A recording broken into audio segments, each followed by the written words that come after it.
Hong Kong, 1964. Bruce Lee revient des États-Unis, arrogant et plein d'assurance. Il brise les traditions ancestrales, entraîne des étrangers et se moque ouvertement des vieux maîtres, qualifiant leur technique de natation sur terre ferme. En réponse à cette provocation, il reçoit une lettre. Pas de défi courtois ni de politesse d'usage. C'est une sentence de mort pure et simple. Cette lettre a été envoyée par Chen Weilong, surnommé l'Ombre de Fer. Chen n'est pas un simple maître de kung-fu, c'est une véritable légende vivante des combats clandestins de Macao. À son actif, 47 victoires et 3 cadavres lors de duels officiels où les participants signaient une décharge de responsabilité totale. Bruce se voit poser un ultimatum implacable. Soit il se présente dans un entrepôt abandonné à Kowloon, soit on le traite de lâche et on lui ferme définitivement les portes de toutes les écoles d'arts martiaux de la ville. Ip Man, conscient de la gravité extrême de la situation, tente de dissuader son élève. Il sait pertinemment que Chen ne vient pas pour un simple combat d'honneur, il vient pour tuer. Bruce tenait entre ses mains une épaisse enveloppe en papier de riz qui sentait l'humidité et l'encre d'imprimerie ancienne. La lettre avait été livrée à son appartement de Kowloon Tong tôt le matin, alors que la ville commençait tout juste à s'éveiller au bruit des tramways et aux cris des marchands ambulants. La calligraphie sur le papier était impeccable. Chaque trait de pinceau ressemblait à un coup d'épée, une menace silencieuse en soi. Lee lut le texte 3 fois. À chaque lecture, son visage devenait de plus en plus impassible et son regard perdait cette ironie vive qui le caractérisait habituellement. L'exigence était brève et brutale. Chen Weilong ne proposait ni un sparring amical, ni un échange de techniques. Il exigeait l'élimination de ce qu'il considérait comme une contamination idéologique. Pour la communauté traditionnelle des maîtres de Hong Kong, Bruce était devenu un dangereux précédent qu'il fallait détruire de manière spectaculaire et définitive. Ip Man était assis face à son élève, enveloppé dans un nuage de fumée de tabac, observant Bruce froisser machinalement le bord de la lettre. Le vieux maître en savait bien plus sur Chen Weilong que ce que racontaient les rapports de police. L'Ombre de Fer était le produit d'un système de survie impitoyable, un homme qui avait transformé son corps en arme mortelle à une époque où la loi n'existait tout simplement pas dans les ruelles de Macao. Chen ne pratiquait pas simplement une technique, il vivait en état de guerre permanente. Ses 47 victoires n'étaient pas marquées par des trophées, mais par les blessures et les morts de ceux qui avaient osé se mettre en travers de son chemin. Ip Man voyait que Bruce essayait de cacher le léger tremblement de ses doigts, provoqué non pas par la peur, mais par un pur afflux d'adrénaline et par la prise de conscience que ses jeux de réformateur étaient terminés. Désormais, ce n'était plus seulement sa réputation qui était en jeu, mais son droit même de respirer dans cette ville. Au cours des jours suivants, l'atmosphère autour de Bruce devint insupportablement lourde. Ses entraînements personnels se transformèrent en sessions épuisantes, où il se poussait jusqu'à l'épuisement total, frappant le sac de sable jusqu'à ce que ses phalanges saignent à travers les fines bandes. Il savait que Chen n'allait pas danser autour de lui, ni attendre le bon moment. Il allait simplement lui tomber dessus avec toute la puissance de ses 130 kilos de rage pure. Linda, la femme de Bruce, remarquait son étrange détachement et son regard vide perdu dans le vide, mais il ne lui expliquait rien. Dans sa tête, il rejouait constamment les scénarios possibles du combat. Il analysait chaque mouvement qu'il connaissait du style de l'Ombre de Fer, cherchant la faille chez un homme qui semblait être un monolithe de muscles et de cicatrices. Ip Man fit une dernière tentative pour intervenir. Il invita Bruce à prendre le thé dans sa modeste école. Le vieil homme parla lentement, soulignant que l'orgueil était un mauvais allié face à un boucher. Il proposait d'utiliser son influence pour étouffer le conflit ou le transformer en négociation officielle entre écoles. Mais Bruce se contenta de secouer la tête. Il comprenait que s'il reculait maintenant, toutes ces paroles sur la liberté face au dogme et la supériorité de la fonctionnalité sur la forme deviendraient des paroles vides de sens. Pour lui, cette lettre était devenue le test ultime de sa philosophie. Le soir du 16 octobre, Lee prépara ses affaires, un pantalon léger, une ceinture élastique et une tenue de rechange fine. Il n'emporta rien d'inutile, pas même des chaussures. Il avait décidé de combattre pieds nus pour sentir chaque centimètre du sol en béton sous ses pieds. Tout Hong Kong, dans l'ombre de ses ruelles, murmurait déjà à propos de l'événement à venir. Les rumeurs du défi avaient filtré dans les maisons de thé et les salles d'arts martiaux. Les maîtres de la vieille école hochaient la tête d'un air entendu, attendant que le jeune arrogant reçoive la leçon qui serait probablement la dernière. Aux yeux du système, Chen Weilong était le glaive vengeur, l'instrument chargé de restaurer l'ordre que Bruce avait si effrontément perturbé. La nuit précédant le combat, Lee passa de longues heures en méditation, essayant d'apaiser les battements de son cœur. Il écartait délibérément toute pensée de l'avenir, de sa famille, de sa carrière au cinéma. Il ne restait plus que le texte sur le papier, ces caractères noirs sur fond blanc qui le conduisaient tout droit vers les vieilles portes de l'entrepôt numéro 7 à Kowloon, où le temps allait soit s'arrêter pour lui à jamais, soit donner naissance à une nouvelle légende. Minuit, un entrepôt à moitié vide dans la zone industrielle, imprégné d'une odeur de rouille et d'humidité. Sur place, seulement 8 témoins sont présents, 4 de chaque côté. Les témoins de Chen sont des hommes silencieux, aux phalanges couvertes de cicatrices, qui se tiennent dans l'ombre telles des statues de pierre. Bruce arrive vêtu d'un simple pantalon noir, pieds nus, les poings légèrement bandés. Chen l'attend déjà au centre. C'est un véritable colosse pour un Chinois. Plus de 100 kilos de muscles secs et purs, le corps couvert de cicatrices. Il ne s'échauffe pas, il ne fait aucun mouvement inutile. Il reste simplement immobile, économisant chaque gramme d'énergie. Le vieil arbitre annonce les conditions du combat. Aucune règle, aucun juge. Le duel se poursuivra jusqu'à l'inconscience complète ou jusqu'à la mort. Les lourdes portes métalliques se referment derrière Bruce dans un claquement sourd, coupant les bruits de la ville nocturne et ne laissant résonner que l'écho à l'intérieur de cette boîte de béton. Une unique lampe suspendue au plafond oscille lentement au bout d'un long fil, faisant danser les ombres sur le sol et créant l'illusion de mouvement là où régnait une immobilité morte.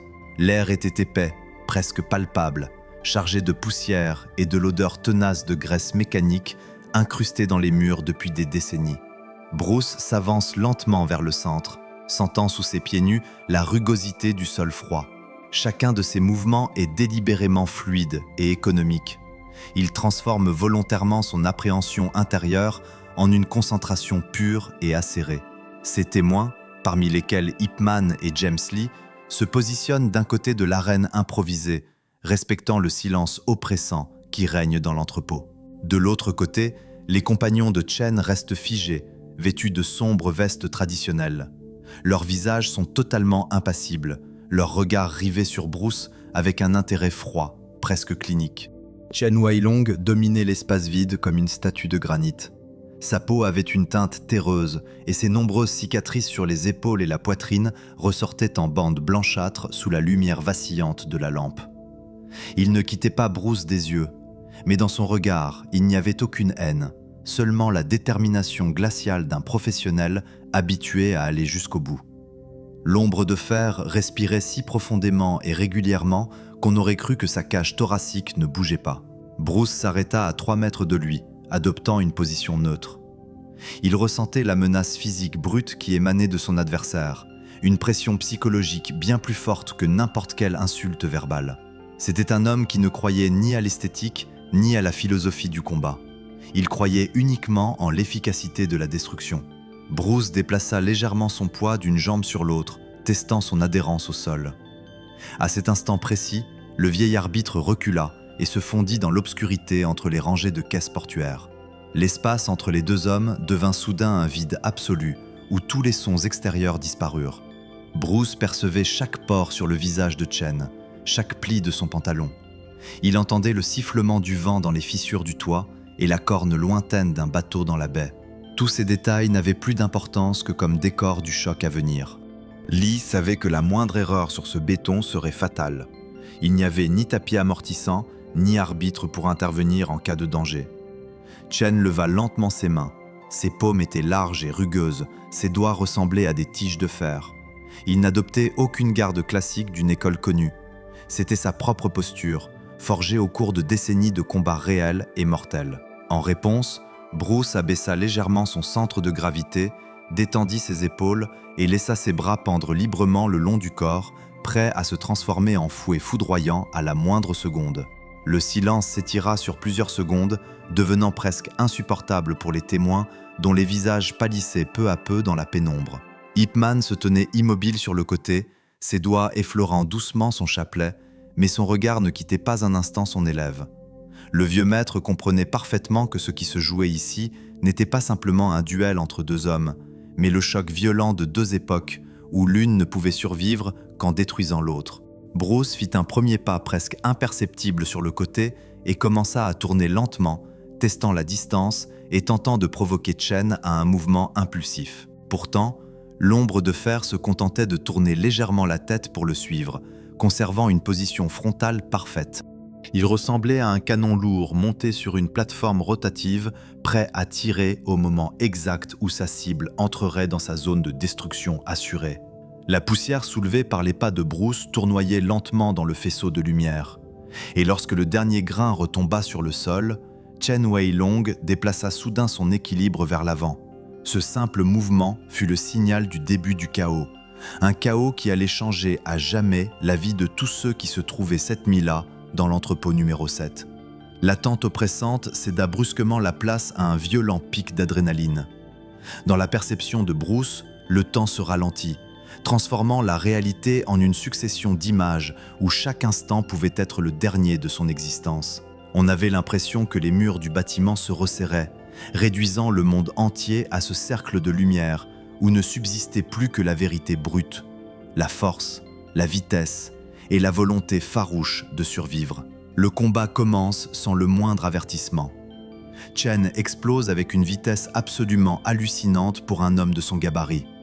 Il avance comme une machine de guerre, direct, fulgurant vers la gorge, lourd low kicks qui visent le genou avec une précision chirurgicale. Bruce ne recule pas d'un millimètre.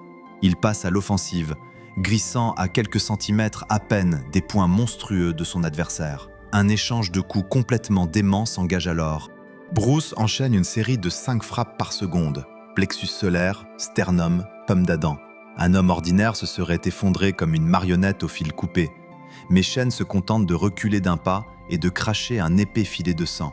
Il comprend enfin que ce n'est pas un simple petit malin revenu d'Amérique qui se tient devant lui, mais un vrai prédateur. Chen pousse alors un grognement guttural, ce fameux cri de l'esprit, et passe en mode destruction totale. L'air dans l'entrepôt se remplit instantanément du bruit lourd et humide des coups de chair contre chair, comme des claquements de toile qui se déchirent. Chen ne temporise plus. Il devient un bélier humain qui utilise chaque kilo de sa masse pour écraser l'adversaire. Ses poings filent sur les trajectoires les plus courtes possibles, cherchant à percer la garde de Bruce et à broyer les os. Bruce évolue à la limite absolue des capacités humaines. Son corps se tord selon des angles impossibles pour esquiver les assauts mortels. Chaque esquive s'accompagne d'un souffle sec et puissant. Lee travaille à la limite extrême de sa concentration, car il sait que la moindre hésitation signerait sa fin. Chen frappe avec une telle puissance que lorsqu'il manque sa cible, ses poings fendent l'air en sifflant et soulèvent des tourbillons visibles de poussière dans le faisceau de la lampe. Bruce riposte par une série de contre-attaques fulgurantes visant les points vulnérables du géant. Ses doigts, pareils à des pics d'acier, s'enfoncent dans les tissus mous sous les côtes de Chen, provoquant chez lui de brefs spasmes respiratoires. Pourtant, l'ombre de fer ignore la douleur. Son système nerveux a été forgé par des années de combats sauvages où survivre dépendait uniquement de la capacité à encaisser l'insupportable. Chen réduit brutalement la distance et tente de saisir Bruce à la nuque pour lui briser la colonne vertébrale d'un seul geste. Bruce glisse son coude juste à temps pour bloquer la prise et riposte immédiatement par un coup sec et cinglant à la mâchoire. La tête de Chen part en arrière. Sa lèvre éclatée projette une giclée de sang épais qui lui barbouille le menton d'un rouge sombre. Au lieu de tomber, Chen se contente d'afficher un sourire encore plus sauvage, ses yeux brillant d'une lueur de folie propre au prédateur au moment de la mise à mort. Il se met alors à balancer de larges claques ouvertes, cherchant à étourdir Bruce et à lui faire perdre tous ses repères. Chaque impact, même bloqué, repousse Lee de plusieurs centimètres et lui engourdit les avant-bras sous la force monstrueuse de l'inertie. Les témoins restent figés, retenant presque leur souffle, leur regard suivant frénétiquement les deux silhouettes qui ne forment plus que deux taches floues au centre de l'entrepôt. Hitman voit que Bruce commence à dépenser trop d'énergie dans ses manœuvres constantes, tandis que Chen le pousse méthodiquement vers un piège, utilisant les murs et les caisses comme des barrières naturelles qui réduisent l'espace. Chen enchaîne une série de coups de pied bas, cherchant à faucher les appuis de Bruce. L'un d'eux effleure la jambe de Lee. Bruce grimace à peine, rétablit aussitôt son équilibre et répond par un coup circulaire qui atteint la tempe de Chen. Le coup fait mouche, mais l'ombre de fer secoue simplement la tête comme pour chasser un étourdissement et repart à l'assaut avec une fureur décuplée. Ses attaques deviennent plus chaotiques, donc encore plus imprévisibles et dangereuses. Chen utilise sa propre tête comme un bélier, tente de fracasser le visage de Bruce tout en balançant des coups de genoux courts et puissants dans le ventre. Bruce est obligé de changer constamment de niveau de défense, passant des gardes hautes aux roulades basses. À un moment, le poing de Chen perce la garde de Bruce et s'écrase sur son épaule, faisant pivoter Lee sur lui-même. Chen profite immédiatement de l'ouverture pour placer un coup de côté dévastateur dans la zone du foie. Bruce réussit à se regrouper et à absorber une partie du choc sur son coude, mais la puissance est telle qu'il est projeté contre les palettes de bois qui bordent le cercle de lumière. Chen ne lui laisse aucun répit. Il charge en avant, ses pas lourds faisant vibrer le sol en béton. Bruce roule sur l'épaule pour éviter la botte de Chen qui s'abat et pulvérise les palettes en 1000 éclats de bois sec. À cet instant, il devient évident que Chen ne respecte même plus l'apparence d'un combat. Il est passé à une tactique d'élimination totale dont le seul objectif est la destruction physique pure et simple de l'obstacle.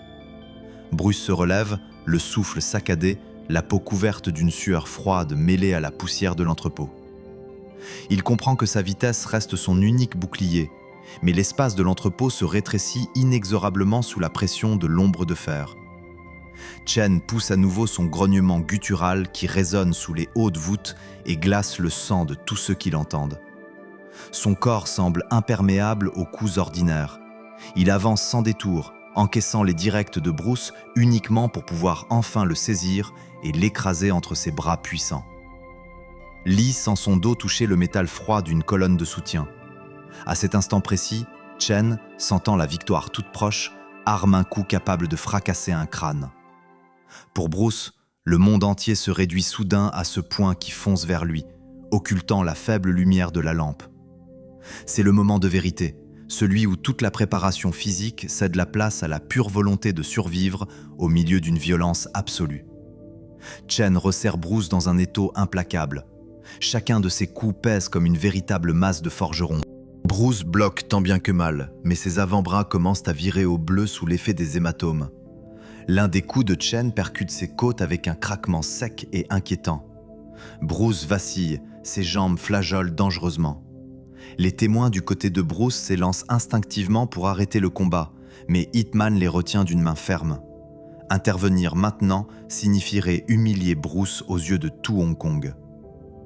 Bruce se retrouve plaqué contre le mur de béton froid. Chen arme un coup final avec sa paume ouverte, visant directement la zone du cœur. Un coup qui pourrait être mortel.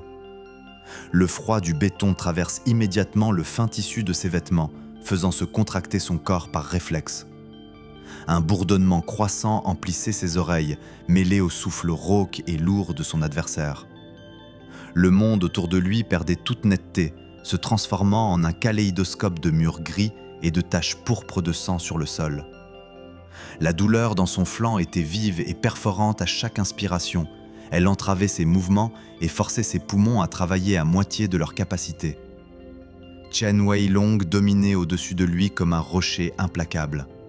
Sa silhouette occultait complètement la faible lumière de la lampe, plongeant Bruce dans une zone d'ombre totale. La lourde paume de l'ombre de fer recula lentement, accumulant toute l'inertie de son corps massif. C'était le geste d'un bourreau qui ne connaît aucun doute. Bruce voyait les tendons se tendre sur l'avant-bras de Chen, les veines gonflées sur son cou.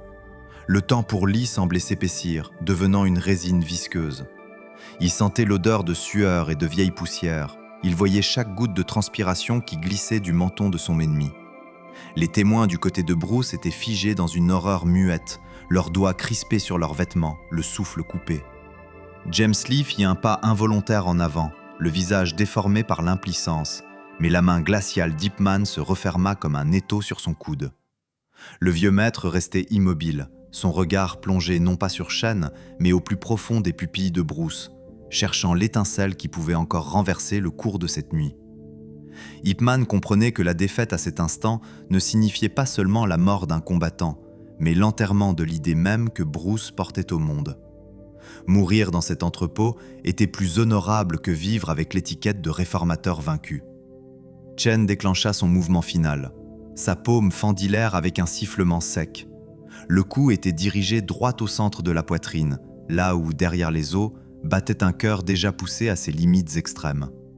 Bruce sentit le déplacement d'air précédant l'impact effleurer sa peau. À cet instant précis, la peur disparut, laissant place à un calme étrange, presque surnaturel. Les muscles de Bruce, jusqu'alors crispés par la douleur, se relâchèrent soudain. Il cessa de lutter contre le mur et se laissa presque glisser le long du béton froid. Ce minuscule déplacement de son centre de gravité le sauva du coup direct qui aurait dû lui briser le sternum. La paume de Chen s'écrasa contre le mur à quelques centimètres seulement de l'épaule de Bruce, produisant un bruit semblable à un coup de feu.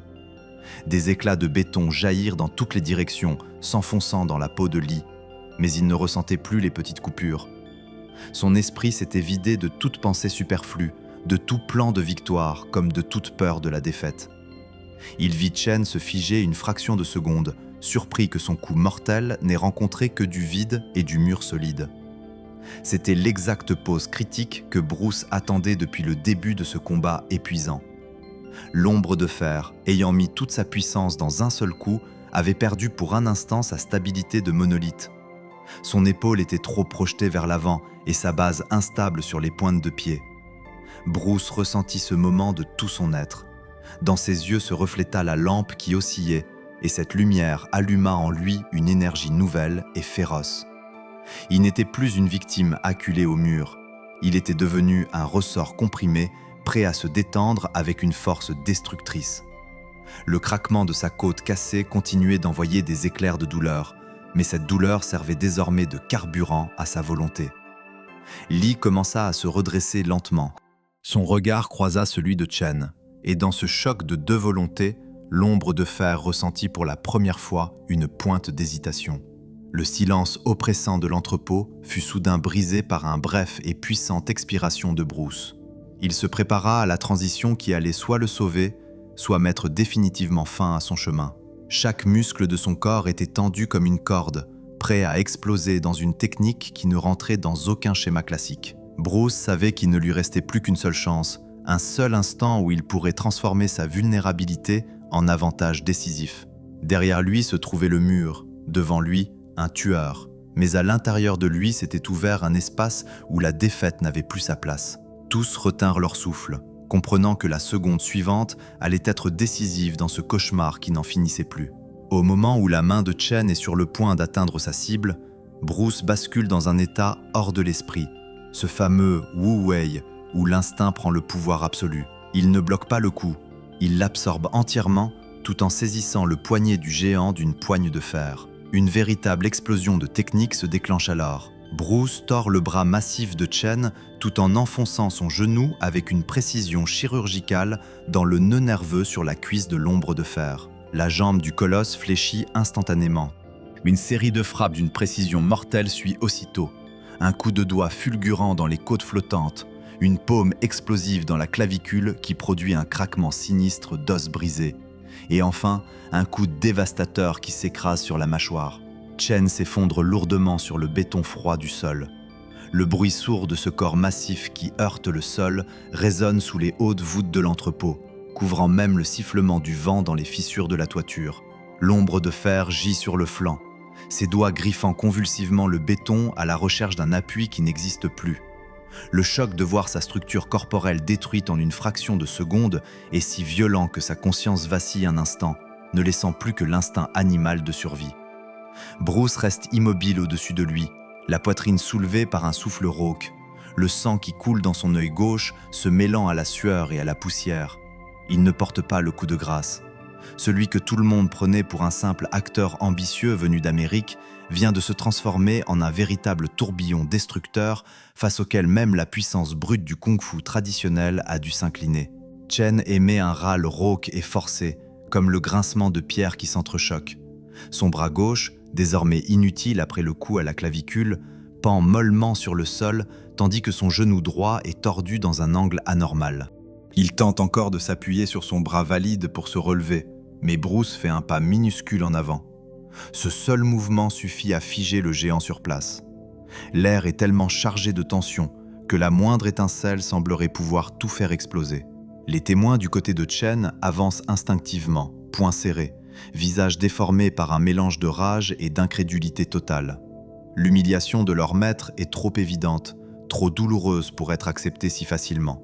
Pourtant, le regard glacé et silencieux d'Ip Man les cloue sur place plus efficacement que n'importe quel mur. Le vieux maître voit que Bruce a franchi le point de non-retour. Il n'est plus le jeune homme qui était parti aux États-Unis chercher la gloire. Devant eux se tient désormais un homme qui a touché l'essence même de la vie, au plus près de la mort. Bruce sent l'adrénaline refluer lentement de ses muscles, laissant place à une fatigue de plomb et à une douleur sourde dans ses côtes fracturées. Chaque respiration lui coûte un effort immense, mais il se force à rester debout, refusant de laisser la faiblesse l'emporter. Il regarde son adversaire vaincu et y voit non plus un ennemi, mais le reflet de ses propres démons intérieurs. Chen Weilong incarnait cette peur viscérale du changement que Bruce avait toujours cherché à éradiquer en lui. Le géant fait une dernière tentative pour bouger, le visage tordu par la douleur et une fierté farouche. Il refuse de reconnaître sa défaite, même quand son corps lui désobéit complètement. Le sang qui coule de sa mâchoire éclatée imbibe son col, lui donnant l'allure d'une bête sauvage acculée. Bruce lève lentement la main, ses doigts couverts de poussière de béton et de sang étranger, mais il ne serre pas le poing pour le coup final. Il abaisse doucement sa paume, signifiant clairement que le combat est terminé. Un silence assourdissant envahit l'entrepôt. La lampe solitaire continue de se balancer au plafond, éclairant tour à tour le visage tuméfié de Chen et la silhouette immobile de Bruce. Tous les présents comprennent qu'ils viennent d'assister à la fin d'une époque entière. Les anciennes méthodes, fondées sur l'obéissance aveugle à la forme et à la force brute, viennent de se briser contre la flexibilité et la rationalité d'un nouveau système. Chen finit par cesser de lutter. Sa tête retombe lourdement sur le béton. Son souffle devient régulier, bien que sifflant. Il fixe le plafond, et dans son regard, il n'y a plus cette cruauté vide qui l'animait au début du duel. Bruce ferme les yeux un bref instant, se permettant simplement de ressentir les battements de son propre cœur. Il a gagné, mais le prix de cette victoire est gravé dans les hématomes de ses avant-bras et les fissures de ses os. À cet instant précis, l'entrepôt numéro 7 cesse d'être un lieu d'exécution pour devenir l'autel sur lequel vient d'être sacrifiée l'ancienne arrogance. Lee pousse un long soupir profond, le son d'un homme qui vient enfin de se débarrasser d'un fardeau trop lourd à porter. Dehors, la pluie commence à tomber doucement, ses gouttes timides tambourinant sur le toit de tôle comme le seul signe que le monde extérieur existe encore.